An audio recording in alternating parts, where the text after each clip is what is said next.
Bonjour et bienvenue au Salon des Solidarités, donc pour un nouvel entretien association-entreprise. Alors j'accueille Mathieu Janik, bonjour, qui est donc le fondateur de CIRCOM. CIRCOM qui est un cabinet de stratégie de développement durable et de communication.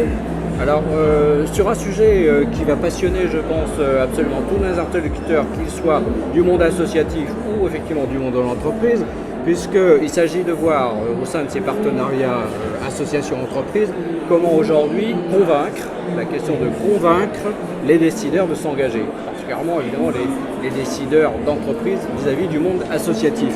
Alors ce monde associatif s'intéresse de près à ces questions de partenariat avec le monde des entreprises, mais souvent en ne connaissant pas trop les moyens d'agir.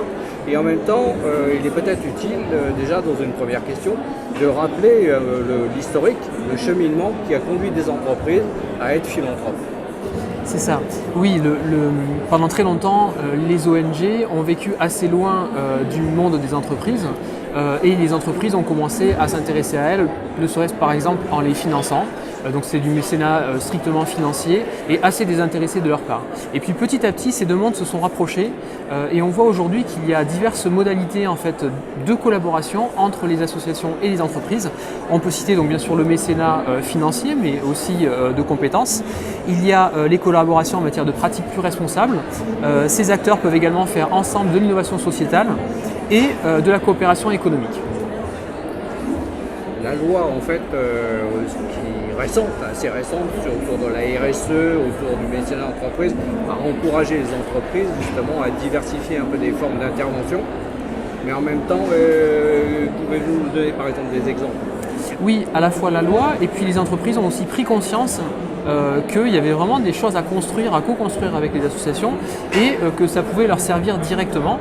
Et donc par exemple, le cas le plus classique c'est celui du mécénat où donc l'entreprise propose un soutien financier, humain, matériel à une association. On peut prendre l'exemple d'une banque qui va financer des projets d'accès à l'éducation dans des pays en voie de développement. Donc non seulement il y a le financement de ces projets-là, mais les salariés de l'entreprise vont participer à la sélection de ces projets. Certains salariés vont partir sur place, faire des témoignages et ils vont revenir, ils vont pouvoir expliquer aux autres salariés tout ce qu'ils ont vécu et à quoi sert ce financement-là. Donc ça c'est le mécénat, ça reste quand même assez classique. Ensuite il y a d'autres modalités de collaboration. Il y a par exemple une ONG peut contribuer, donc notamment à travers ses experts, peut contribuer à améliorer les politiques de développement durable de l'entreprise. C'est par exemple un fabricant de café qui va faire appel à des experts d'une ONG pour venir récupérer les déchets et les utiliser par exemple dans les pratiques agricoles. Donc les déchets deviennent du compost et sont exploités et donc ça permet de réduire l'impact environnemental de l'activité de l'entreprise. Ce qu'on appellerait en termes de marketing corporate une expérience utilisateur, oui. Là devient finalement une expérience d'ONG reportée sur une entreprise et donc au bénéfice de tous. C'est ça, et puis on passe à un modèle d'économie circulaire où les déchets sont immédiatement valorisés par un autre acteur. Et justement, certains vont plus loin et proposent carrément des offres commerciales communes. Ou encore sur le thème des déchets, on peut avoir un acteur de la collecte et du traitement des déchets qui va s'associer avec une association spécialisée dans l'upcycling, par exemple, le recyclage, la valorisation des déchets, pour proposer cette offre-là à une collectivité. Et enfin, on a également des entreprises qui peuvent aider des ONG qui portent des projets innovants. Elles peuvent les aider à accroître la portée justement de ces actions-là. Ça peut être par exemple une banque qui s'associe avec une ONG qui lutte contre le surendettement et en formant les agents qui sont dans les agences bancaires, on peut identifier davantage de personnes qui seraient susceptibles d'être accompagnées par l'ONG.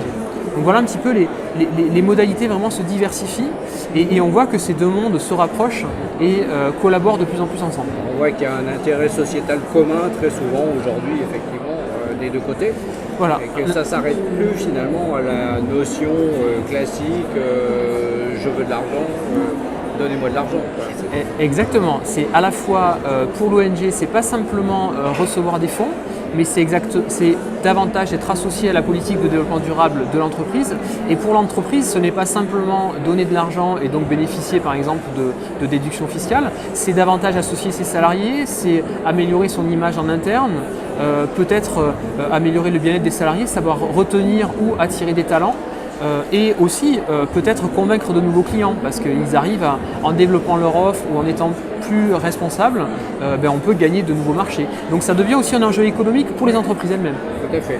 Alors reste la dernière grande question, comment convaincre? Alors comment convaincre effectivement lorsqu'on est dirigeant associatif, comment convaincre un dirigeant d'entreprise, comment aller plus loin ensemble? Voilà. Donc là, on reprend les bases de la communication, c'est-à-dire qu'il faut identifier son interlocuteur et quel va être le message qui va permettre de le convaincre. Donc pour ça, c'est bien comprendre donc, son public cible. Est-ce que c'est le directeur des ressources humaines? Est-ce que c'est le directeur de la responsabilité?